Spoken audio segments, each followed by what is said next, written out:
Well, it's been over a year since the release of Dragon Ball Sparking Zero, and much longer since we were able to start speculating about its possible character roster, its trailer confirming all the Vinkona predictions and making us theorize about other possible characters, maps or costumes in the future, even with the recent arrival of the next DLC presented at the Genki Damatsuri event. Since then, we've gotten 3 DLC packs, 1 extra free character, and a ton of updates to fix the game's balance, and some bugs that completely ruined online matches, like disconnections or infinite health regeneration, all in an effort to focus the game more towards the competitive scene. But is that really possible? Because let me ask you something. Is it really possible to balance Dragon Ball Sparking Zero without betraying the power and stat system of the Sparking or Budokai Tenkaichi saga? The thing is, ever since that patch where single character battles got a complete rework, giving all characters the same health and adding bugs upon transforming, things are looking pretty bad for the survival of DP mode in general, and even worse for any possible improvement in its balance. But at this point, some players or possible future players might already have a few questions about some of the things I just mentioned, so let's explain what stats and destruction points are.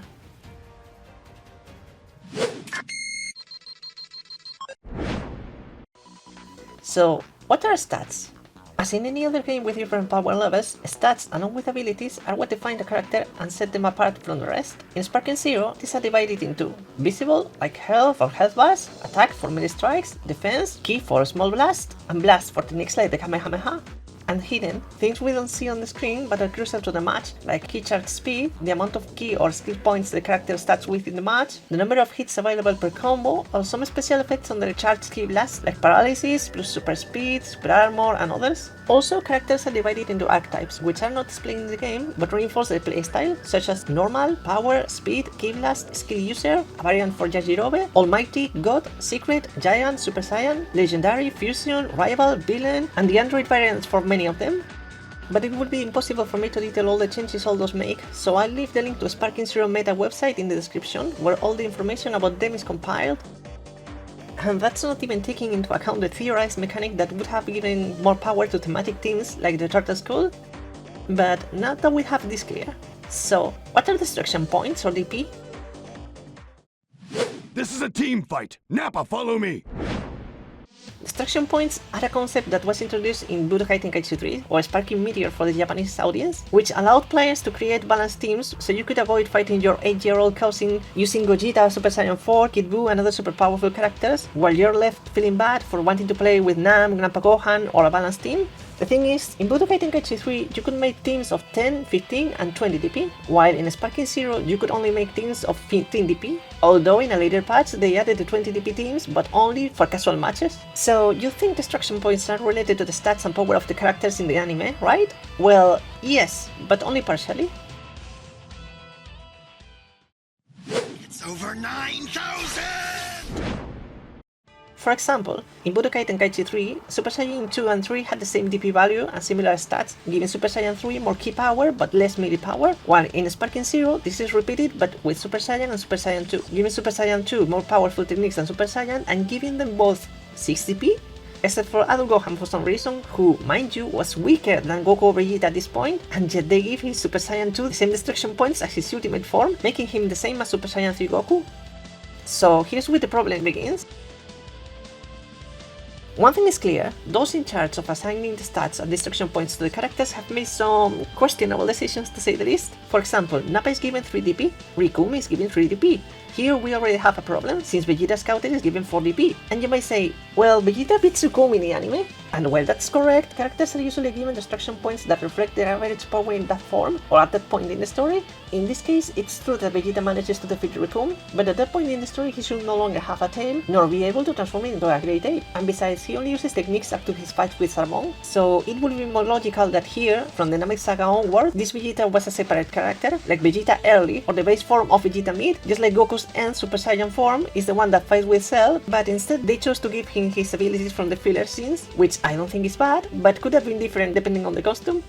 On the other hand, Piccolo's only costume is the outfit he briefly wore in the Android arc before fusing with Kami, which could be a mistake, or it could be Piccolo fused with Nail, the character who is always skipped, which means Piccolo or Piccolo Early as we used to know him should only include the Saiyan saga, as we can see by his abilities, while Piccolo fused with Nail or Piccolo Mid, which is the one who fought against Frieza and Dr. Gero, is nowhere to be seen, so by skipping this fusion they always give Piccolo 4 DP, assuming this is the Piccolo who already trained with King Kai, since before he was inferior to Nappa and should have only 3 DP. and Nail separately 4 DP as well. When Piccolo fused with Nail should have 5 DP at least, and the one fused with Kami, who is already above Super Saiyan level, should have 6 DP, but as it is, his power level doesn't make sense.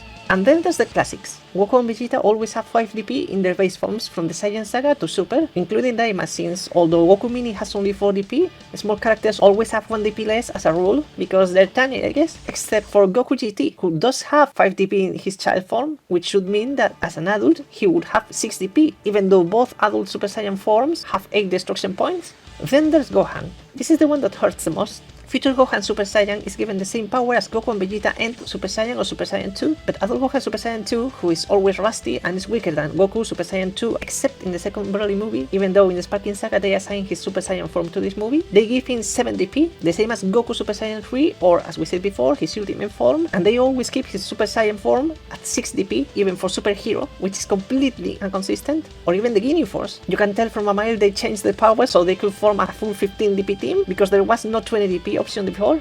And what about the humans? Tien has 4 destruction points, while Yamcha and Krillin only have 3. We could argue that this is the version from the Android Saga onwards, including Super, since that's his main outfit. But then, what doesn't Krillin have 4 DP as well, which he had in Tenkaichi 3? After all, his power was unlocked in the Namek Saga by the Grand Elder, and he even gets a new formal state before the Tournament of Power, right?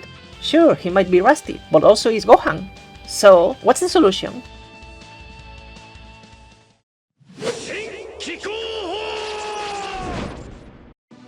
For me, the simplest way to solve this problem would be for a character's base form to increase 1 DP per saga, and for the transformations to scale from there. And of course, respect the power jumps from the manga and the anime as much as possible. For example, for 1 DP, we could have Mr. Satan and other powerful humans, or those we support from other characters. For 2 DP, OG Dragon Ball characters up to the King Piccolo saga, Frieza Soldiers, and even Master Roshi in his base form, even if this is his Dragon Ball Super version. For 3 DP, both Piccolo sagas and the Saiyan saga. At 4 DP, Vegeta's Counter and the Namek saga up to Frieza. For 5 DP, Frieza in his final forms, Androids 19 and 20, and the beginning of the Cell saga. At 6 DP, we could have Cell, Piccolo fused with Kami, and Super Saiyan Grades 2 and 3. At 7 DP, Cell in his final forms, Super Saiyan's Grade 4, and the base forms of super characters like Goku and Vegeta. At 8 DP, Super Saiyan 2 and 3 from the Buu saga, base fusions and ultimate forms. At 9 DP, Super Saiyan 4, God, Blue, and equivalent enemies. And finally, at 10 DP, Gods of Destruction, Angels, fusions in Super Saiyan 4 and Blue, Divine Doctrines, and Beast Mode. This is much cleaner, respects the narrative, and can be easily understood, even accounting for small characters still having 1 DP less, and of course making it much easier to add new characters in the future without causing more balance problems, avoiding cases like one of the most broken characters in the game since his arrival. Gohan Superhero. Fight you? No, I want to kill you.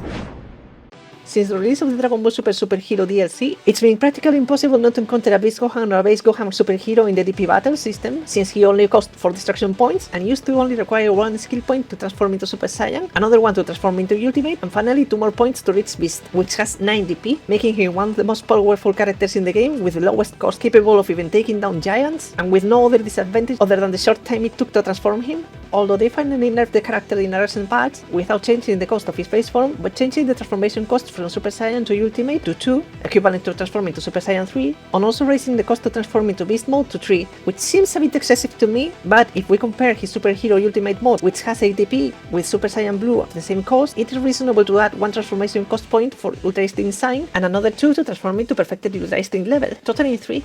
Although his base form still seems ridiculously weak and cheap to me, and I can't help but wonder if Tien could beat him in a fair fight.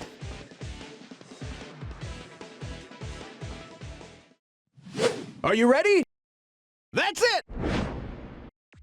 But oh well, in the end all of this is just my opinion, and do I think Bandai or Spike Chunsoft would care about any of this? Honestly, not at all, although they seem to care about constructive feedback, but being realistic, adjusting the DP cost, stat, and transformation cost of the entire playable roster would be too much work, and players who are used to it as it is now wouldn't probably be happy about the changes. Although I'd love to work in a bit mod that implements all these changes, with moves, outfits, and much more, so the community can play the Sparking Zero that I think should have really been from the start. But for now, I'll keep making videos, focusing on each character, their moves, the outfits they're missing, and alternate techniques they should have, hoping that at least some of them become official someday. So until then, just take a look at my tier list, wait for more videos in the future, and keep training!